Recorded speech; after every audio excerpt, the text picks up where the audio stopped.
नमस्कार दोस्तों, प्रोत्तर क्लासेस में आपका फिर से स्वागत है।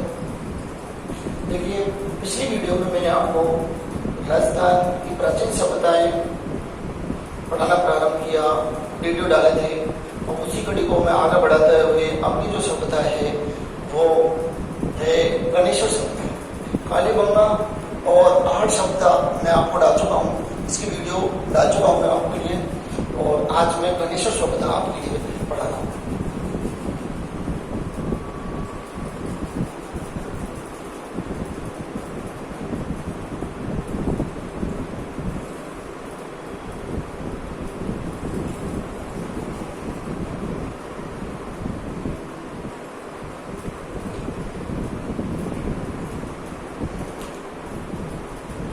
गणेश्वर सभ्यता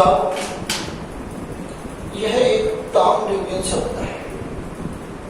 कैसी सभ्यता है? या फिर ताम्रयुगीन सभ्यता है, और इस सभ्यता को ताम्रयुगीन सभ्यताओं की जननी भी कहा जाता है। ताम्रयुगीन सभ्यताओं की जननी किस सभ्यता को कहा जाता है? गणेश्वर सभ्यता को। कई बार पूछा गया प्रश्न है, कई बार पूछा गया है, ताम्रयुगीन सभ्यताओं की जननी किसे कहा जाता है? और ऑप्शन में सबसे पहले नंबर 1 ऑप्शन मिलता है आहट सभ्यता, क्योंकि आपको पता है ताम्रवती सभ्यता आहट प्राचीन समय या प्राचीन काल में आहट को ताम्रवती नगरी के नाम से जाना जाता था। लेकिन अगर पूछा जाए कि ताम्रयुगीन सभ्यताओं की जननी किसे कहा जाता है, तो किसे कहा जाता है? गणेश्वर सभ्यता को कहा जाता है। और यह सभ्यता कहां पर मिली है? यह सीकर में। कहां पर मिली? सीकर में। कौन सी नदी के किनारे? कांतली नदी के किनारे। देखिए, गणेश्वर सभ्यता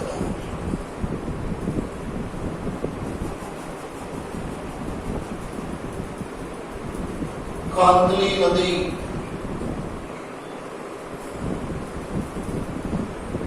पर स्थित है। कौन सी? गणेश्वर सभ्यता। ध्यान दीजिए, कांतली नदी कहां से निकलती है? जब आप नदी का टोकर पढ़ते हैं, कंडेला की पहाड़ियां सीकर जिले से निकलती है। ठीक है, तो ये सभ्यता भी कौन से जिले में? सीकर जिले। कभी कभी प्रश्न सीधे ही पूछ लिया जाता है कि गणेश्वर सभ्यता किस जिले में स्थित है? सीकर जिले में स्थित है। और विभिन्न रूप में पूछा जाए तो ताम्रयुगीन सभ्यताओं की जननी किसे कहा जाता है? गणेश्वर सभ्यता को कहा जाता है। गणेश्वर सभ्यता किस नदी पर विकसित? गणेश्वर सभ्यता कांतली नदी के किनारे विकसित है। इस सभ्यता की खोज 1977-78 ईस्वी में आर.सी. अग्रवाल के द्वारा की गई। आर.सी. अग्रवाल के द्वारा की गई। इस सभ्यता को ताम्रयुगीन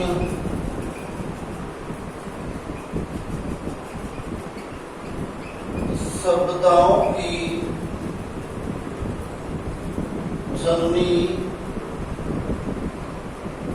कहा जाता है। और यही बड़ा इम्पोर्टेंट है, ये लाइन बहुत ही ज्यादा इम्पोर्टेंट है, इसी पर ध्यान देना है। देखिए दोस्तों, प्रश्न यहीं से ये पूछा जाता है, ताम्रयुगीन सभ्यताओं की जननी किसे कहा जाता है? आंसर आए गणेश्वर सभ्यता। ठीक है भाई, ये बहुत ही इम्पोर्टेंट है, इसको ध्यान रखना। यहां से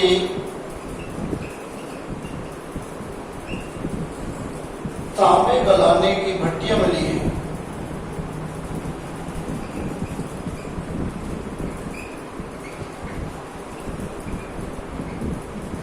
यहां से तांबे गलाने की भट्टियां प्राप्त हुई। विशेष रूप से ध्यान देना है आपको। क्यों? क्योंकि इसके हर जो टॉपिक है, इसमें से हर लाइन बड़ी इंपॉर्टेंट है। ठीक है, और यहां से मछली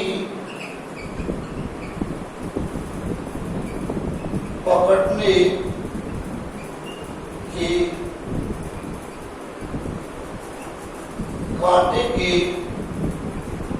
अवशेष या मछली पकड़ने का कांटा प्राप्त हुआ है, जिससे हम ये अनुमान लगाते हैं कि कांकली नदी में प्राचीन समय में पानी था। कांकली नदी में प्राचीन समय में पानी था, क्योंकि आपको पता है जब हम नदी का टॉपिक पढ़ते हैं तो इस नदी को हम अंतः प्रवाह की नदियों के अंतर्गत पढ़ते हैं विशेष रूप से। ठीक है भाई, ये आपकी गणेश्वर सभ्यता से संबंधित है, बस ये याद रखना है। गणेश्वर सभ्यता ज्यादा कुछ नहीं रखना है। गणेश्वर सभ्यता कहाँ, सीकर, कौन सी नदी, कांकरी नदी पर खोज किसने की, आरसी अग्रवाल द्वारा 1977-78 ईस्वी में। इसे क्या नाम दिया गया, इसे ताम्रकुंड सभ्यताओं की जननी कहा जाता है। यहाँ तांबे गलाने की भट्टियां मिली हैं और यहाँ मछली पकड़ने के कांटे के अवशेष मिले या कांटे प्राप्त हुए। और सभ्यता कौन सी हो गई, गणेश्वर सभ्यता। ठीक है प्यारे दोस्तों,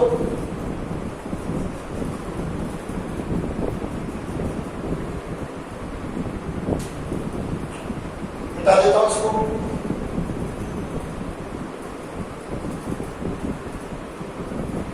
एक शब्द और पढ़ लेते।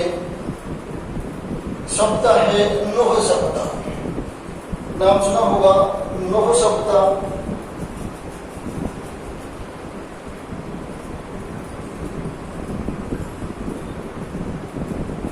और नोह शब्द भरतपुर लोहयुगीन सभ्यता है,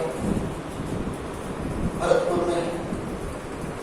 ज्यादा कुछ नहीं है, इसकी खोज हुई 1963-64 ईस्वी में आरसी अग्रवाल के द्वारा की गई। इसके द्वारा आरसी अग्रवाल के द्वारा की गई।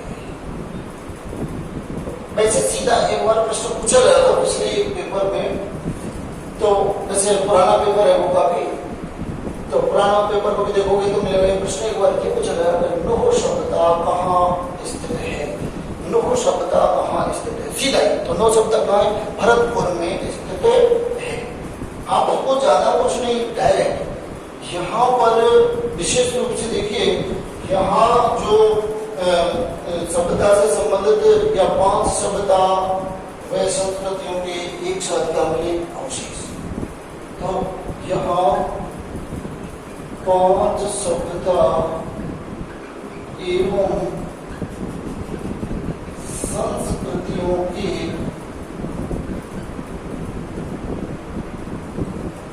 एक साथ अवशेष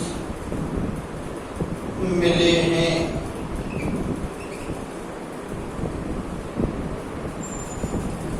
ये इसके बाद में इस पे एक लाइन और बची हुई है, इससे संबंधित है विशेष रूप से, जो ये है कि यहाँ पर पक्षी चित्रित ईंटें प्राप्त है। इस शब्द से संबंधित कि यहाँ पक्षी चित्रित ईंटें प्राप्त हुई है। ये नोह सभ्यता से संबंधित है। ठीक है दोस्तों, आराम से याद हो जाएगा। नोह सभ्यता भरतपुर जी, खोज आरसी अग्रवाल द्वारा 1963-64 में। ठीक है, यहाँ 5 सभ्यता एवं संस्कृतियों के एक साथ अवशेष मिले, पक्षी चित्रित ईंटें प्राप्त हुई। ठीक है, ये भी मिटा देते हैं। छोटी छोटी सभ्यताएं, कोई दिक्कत नहीं है, आराम से याद हुई। बस आपसे जो कहा गया है वो करना है कि आप वीडियो को एक बार नहीं बार बार देखें, कई बार देखें। जिन्होंने लाइक कर दिए, जिन्होंने सब्सक्राइब कर दिए, उनके जैसे ही चैनल पर वीडियो डलती है तुरंत नोटिफिकेशन आ जाता है। यही तो है सब्सक्राइब वगैरह करने से, बाकी और क्या है। तो आपसे ये बार बार कहने की तो आवश्यकता भी नहीं है कि भाई अपना चैनल सब्सक्राइब करो, क्योंकि ये चैनल अपना नहीं है, मेरा नहीं है, ये तुम सबका चैनल है। ये तुम सबका चैनल है और तुम्हारे चैनल की परवाह करना तुम्हारा काम है। हमारा नहीं, हमारा काम सिर्फ ये है कि आपको पढ़ाना है, अच्छे से अच्छे पढ़ाने की कोशिश करें, बेहतर से बेहतर पढ़ाने की कोशिश करें, बेहतर से बेहतर मैटर दिया जाए, ये हमारी इच्छा है। बाकी लाइक करना, कमेंट्स करना, सब्सक्राइब करना, ये तो आपका चैनल है, आपकी मर्जी है, आप कितना करते हो कितना नहीं करते हो, ठीक है। आप इस चैनल को कहाँ तक बढ़ाना चाहते हो तो ये आपके ऊपर, हमारा काम है इस पर अच्छे से आपको पढ़ाना, अच्छी अच्छी वीडियो डालना, जिससे कि आप को जो भी टॉपिक है वो अच्छी तरीक़ा से समझ में आ जाए। जैसे कि ऐसा हो कि सर जब मैं ऑफलाइन पढ़ता हूँ या फिर मैं बार बार किताब पुस्तक पढ़ता हूँ याद नहीं होता है, लेकिन आपने वीडियो डाली है और वो मुझे याद हो रही है, और अच्छी बात है या नहीं भाई। हमको क्या चाहते हैं, आपका भला हो और आपके भले भी हमारा भला है, और तुम्हारा भला होगा तो ही अपना भला होगा। तो ये आपका लोगों से संबंधित हो गया। अब इसके बाद में एक दो शब्दाएं और पढ़ लो। जैसे एक शब्द है बागोर। बागोर के बारे में आपको पता है कि बागोर कहाँ पड़ता है, भीलवाड़ा।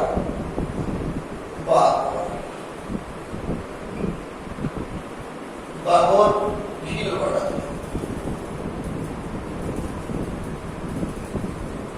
ठीक है भाई।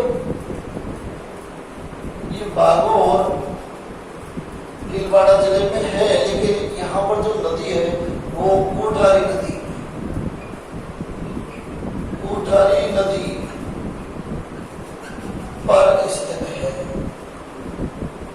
और यहाँ से एक प्रश्न पूछा जाता है जब बांध का, हालांकि ज्योग्राफी में आता है वो बांध का, कि मेजा बांध किस नदी पर बना हुआ है, सॉरी, मेजा बांध किस नदी पर बना हुआ है, कोठारी नदी पर बना हुआ है, और किस जिले में है, भीलवाड़ा जिले में। तो ये चीज भी ध्यान रखनी।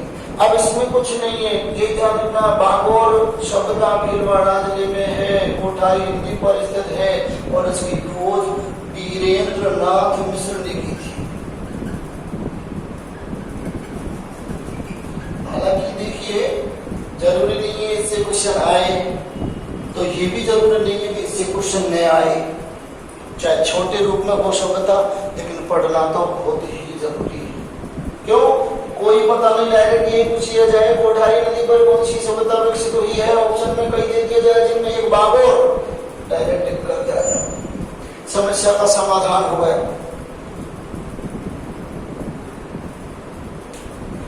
यहाँ सबसे प्राचीन पशुपालन की साक्ष्य मिले हैं।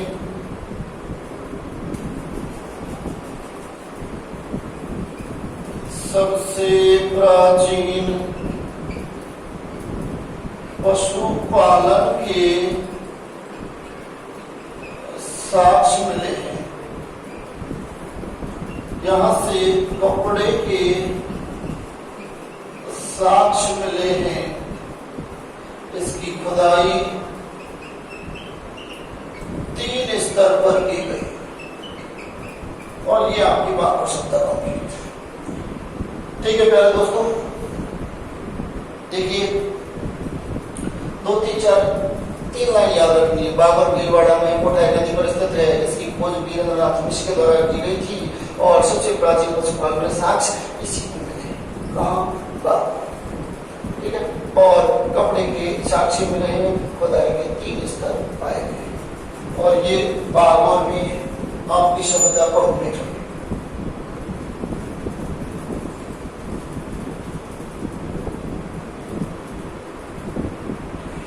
इसके बाद में एक और सभ्यता ले लेते हैं, और वो सभ्यता है बालाथल सभ्यता। अब सभ्यता छोटी छोटी सभ्यता बची हुई है, छोटी छोटी सभ्यता, जैसे बालाथल, नाम से पता है बालाथल सभ्यता कहाँ पर है, उदयपुर जिले में। ये किसकी समकालीन, कुछ नहीं पढ़ना इसके बारे में, सीधा ये पढ़ना है, ये आहड़ की समकालीन है, बस। क्योंकि डायरेक्ट पूछा जाता वाला था। अभी शब्द रंग महल, शब्दता। रंगमय कहानी हनुमानगढ़, और ये किसकी समकालीन है? ये कालीबंगा के समकालीन। किसके समकालीन है? कालीबंगा के समकालीन मानी जाती है।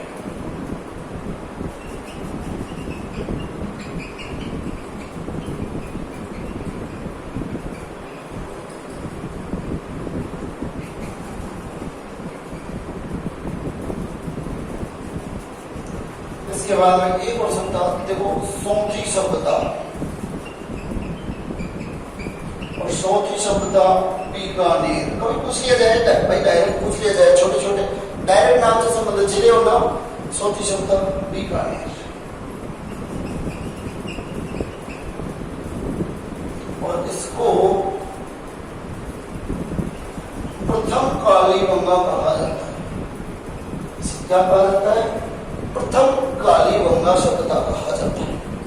इसको सौंधी शब्दता।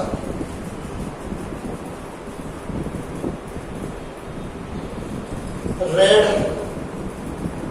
अगली रेड शब्दता, और रेड कहाँ पड़ता है? टॉप। रेड नगरी टॉप में है, और इसे टॉप का तारानगर कहा जाता है। क्या कहा जाता है? टॉप का तारानगर कहा जाता है। सॉरी, टॉप नहीं, राजस्थान में। इसका है राजस्थान, राजस्थान का तारानगर। एक और शब्द है गरदड़ा शब्द। कौन सी शब्द है? गरदड़ा शब्द। और गरदड़ा कहाँ है? बूंदी।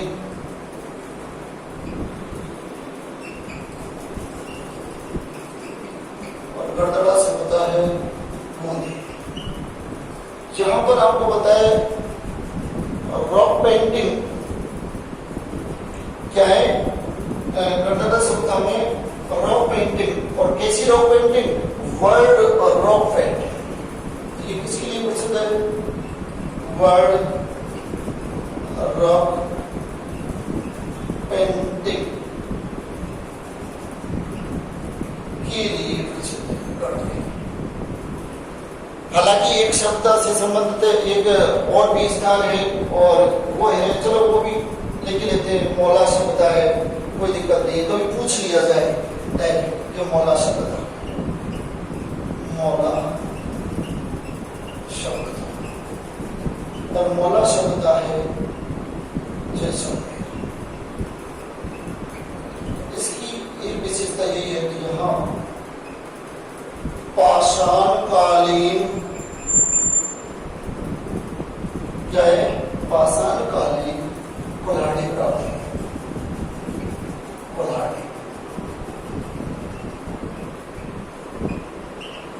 प्राप्त है, ये मौला शब्द है।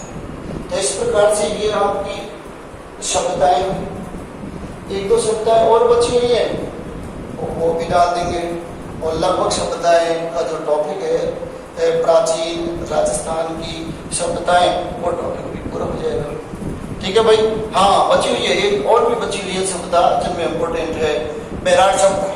ठीक है, तो इसके बाद में अब बैराट शब्द का टॉपिक डालेंगे। ठीक है, लेकिन कहने का मतलब मेरा यही है, जब तक वीडियो को मत छोड़ो जब तक याद ना हो। ठीक है, मैं बार बार इसी पर जोर देकर कह रहा हूँ कि बार बार देखो ना। बार बार देखने का मतलब यही है, जब तक आपको कंटेंट याद ना हो जाए तब तक आप उस वीडियो को छोड़ो मत मेरे भाई। यही मेरी आपसे विनती है। क्यों? आगे चल के आपको बेनिफिट होगा इसका। और ऐसा सुनने में आया है आज की न्यूज में कि संभवतः 1 तारीख से, अर्थात 1 जुलाई से स्कूल खोलने की इजाजत सरकार के द्वारा दी जा रही है। अगर सरकार स्कूल खोलने की इजाजत 1 जुलाई से देती है तो अपनी कोचिंग भी 2 जुलाई से चालू हो जाएगी। 1 से नहीं तो 2 से चालू हो जाएगी।